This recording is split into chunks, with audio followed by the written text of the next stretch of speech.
Hello बच्चों, important question for 12th board examination की series में हम आगे बढ़ते हुए एक क्वेश्चन और लेते हैं और ये क्वेश्चन है a hollow cylindrical box of length 1 metre and area of cross section 25 centimetre square is placed in a 3-dimensional coordinate system as shown in the figure.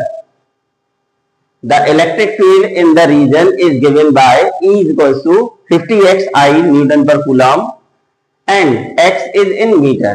Find the net flux through the cylinder and charge enclosed by the cylinder. Question मैंने erase कर दिया है। हमको find करना है इसमें कितना flux इसमें से इमर्ज हो रहा है और इसके अंदर कितना चार्ज एनक्लोज है। ओके, हमको गिवन है E is equals to 50x I newton per coulomb, ये हमें intensity of electric field given है और एरिया वेक्टर एरिया हमको गिवन है इस सरफेस का, जो क्रॉस सेक्शन एरिया है सरफेस का, वो हमको गिवन है A equal to 25 centimetre square. तो जो भी हम न्यूमेरिकल करते हैं तो उस न्यूमेरिकल में हमको सबसे पहले क्या करना होता है, जो हमको वैल्यूज गिवन है उसको पहले नोट डाउन कीजिए और उसके बाद में हम यहाँ पर फाइंड आउट जो हमको फाइंड करना है फिर हम उस पर बात करते हैं। हमको फाइंड करना है नेट फ्लक्स, इसमें से कितना बाहर निकल रहा है। तो फ्लक्स होता है हमारा phi equal to E dot A और ए यहां पर क्या है, एरिया वेक्टर। अब तुम यहां पर देखोगे कि इस जगह पर जो हमें flux intensity of electric field दी हुई है वो क्या है, एक वेरिएबल है और वो कितना है 50xi। अब एरिया, कोई भी वेक्टर हमको अगर गिवन होता है उस वेक्टर को हम इस तरीके से रिप्रेजेंट करते हैं axi plus ayj plus azk। ये हमने 11th क्लास में वेक्टर वाले चैप्टर में पढ़ा हुआ है। अब यहां पर तुम देखोगे कि जो हम वेक्टर बनाते हैं उसमें हम लेते हैं, ये है x एक्सिस, इस डायरेक्शन में यूनिट वेक्टर होता है i, y axis unit vector होता है इस डायरेक्शन में j और z एक्सिस यूनिट वेक्टर होता है इस डायरेक्शन में k।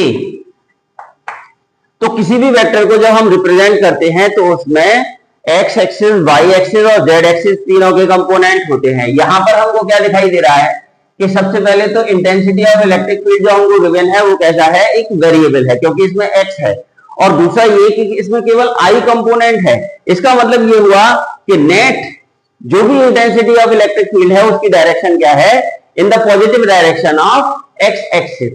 अब हमको फाइंड करना है फ्लक्स, इसमें से कितना निकल रहा है। तो यहां पर दो फेसेस हैं, तीन फेस हैं इसमें।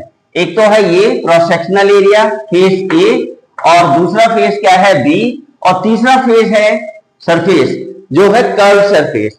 अब क्योंकि यहां पर इंटेंसिटी ऑफ इलेक्ट्रिक फील्ड किस डायरेक्शन में है, ओनली एक्स एक्सिस डायरेक्शन में।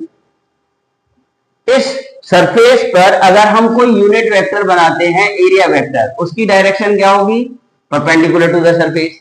और यहां पर इंटेंसिटी ऑफ इलेक्ट्रिक फील्ड की डायरेक्शन क्या है, in the direction of x axis, यानी थीटा की वैल्यू क्या हो जाएगी यहां पर 90 डिग्री। तो इसका मतलब इस कर्व सरफेस एरिया से कोई भी फ्लक्स इमर्ज नहीं होगा। ओनली दो फेसेस हैं, एक तो एक फेस है हमारा ए और दूसरा फ्लैट सरफेस क्या है बी। तो हम यहां पर बात करते हैं from the surface A, from the surface A. इसके लिए हमें दो चीजें चाहिए, एक E और एक A। तो E की वैल्यू कितनी है 50, x यहां पर कितना है, यहां से यहां तक की डिस्टेंस इट इज 1 मीटर, तो ये हो जाएगा इनटू 1 I यानी 50I। ये हमारा intensity of electric field vector आ गया इस पॉइंट पर, यानी इस सरफेस के लिए। अब हम बात करते हैं इस सरफेस पर, यानी बी सरफेस, इस पर एरिया की बात करते हैं, इसे बोलते हैं EA और area vector eight the surface A. तो हम यहां पर बात करेंगे, यहां पर एरिया कितना दिया हुआ है 25 सेंटीमीटर स्क्वायर, यानी 25 into 10⁻⁻4 metre square. Why? Because 1 centimetre is equal to 10⁻⁻2 metre. तो 1 centimetre square is equal to होगा 10⁻⁴ मीटर स्क्वायर। ओके, इसका डबल कर दिया, स्क्वायर कर दिया, तो ये पावर कितना हो गया हमारा, डबल हो गया, और पावर डबल हो गया कितना हो गया, -4। तो ए हमारा ये आ गया। अब हमने यहां पर लिखा है एरिया वेक्टर। वेक्टर के लिए इसमें इसकी डायरेक्शन बतानी पड़ेगी। यहां पर डायरेक्शन क्या है, इस पर नॉर्मल वेक्टर है इस डायरेक्शन में, यानी नेगेटिव एक्स एक्सिस की डायरेक्शन में, उस डायरेक्शन में वेक्टर होगा हमारा नेगेटिव आई। तो इसका मतलब ये हो जाएगा A is equals to 25 into 10⁻⁻4 I, और वो भी नेगेटिव। ओके, अब हम फाइंड करेंगे phi A. Phi A is equals to कितना होगा, ई की वैल्यू है 50 I, dot product of 25 I into 10⁻⁻4। Negative sign हमने बाहर ले लिया, तो नेगेटिव इसको इससे मल्टीप्लाई करेंगे तो ये आएगा 0.25 इंटू 5 125, तो 1250 इंटू 10⁻⁻4 इज इक्वल्स टू, इसको 10⁻⁻4 को हटा देते हैं तो 1 2 3 4, ये मैंने पहले ही हटा दिया, तो इसका मतलब इसको लिखने की जरूरत नहीं है। तो ये हो जाएगा हमारा नेगेटिव 0.1250। और नेगेटिव क्यों आया है, क्योंकि ये अपोजिट डायरेक्शन में है। अब हम बात करते हैं at the surface B, from the surface B surface पर बात करते हैं। तो बी सरफेस पर ई की वैल्यू कितनी होगी, ई वेक्टर होगा हमारा 50। यहां पर एक्स की वैल्यू देखिए 1 + 1 यानी 2 मीटर, तो ये हो जाएगा 50 इंटू 2 आई, यानी 100 आई। ये ई का वैल्यू हो गया, ई ए इंडिकेट कर देते हैं इसको। और अब हम सेकेंड पार्ट यानी एरिया वेक्टर, तो ई इसको हम बोलेंगे ए बी बोल देते हैं, ए एट बी। तो एरिया वेक्टर क्या होगा, यहां पर इसका मैग्नीट्यूड तो वही है 25, तो इसका मतलब 25 into 10⁻⁻4 metre square into I. Why? Because इस सरफेस पर जो एरिया वेक्टर है इस सरफेस पर परपेंडिकुलर डायरेक्शन किधर होगी, in the positive direction of x axis, और इस डायरेक्शन में यूनिट वेक्टर क्या होता है, आई। तो इसलिए ए बी इक्वल्स टू हो जाएगा 25 इंटू 10⁻⁻4 आई।